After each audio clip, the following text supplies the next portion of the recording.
It's 2020, the year of the pandemic.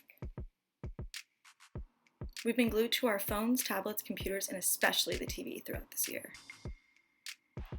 With every daily human interaction we once had, we are now left with so many questions. If I walk outside, am I bound to get COVID? Does my neighbor have it?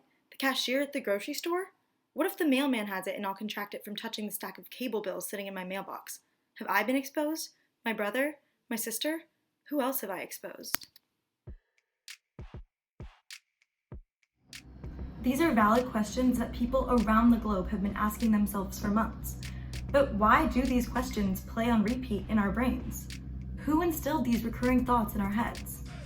The answer is plain and simple: the media, specifically the news media. It is true that some media have some effect on some people some of the time, but why has our image of the world become so distorted, this year especially? One of the most important theories in all of media effects seeks to explain this phenomenon: the cultivation theory. Cultivation theory was established by George Gerbner in the 1960s. The basis of this theory suggests that people who regularly consume media, TV specifically, adopt perceptions of social reality that the media has created.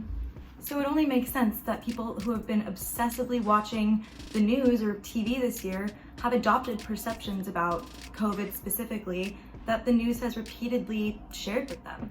There are two basic cultivation effects that are important to note. The first order cultivation effect is the effect which alters people's beliefs about social reality. The second order cultivation effect is the effect on people's attitudes about social reality. For example, if I get corona, I get corona. At the end of the day, I'm not going to let it stop me from partying. Out of proportion, I think it's doing way too much. Doing us bad. We need a refund. This virus ain't that serious. It's more serious things out there like hunger. The effect that television has on our beliefs and attitudes is largely dependent on the rate of consumption, whether or not we are a heavy TV viewer or a light TV viewer. And the way to test these cultivation effects is by looking at the cultivational differential, which is the margin of difference between heavy and light TV watchers.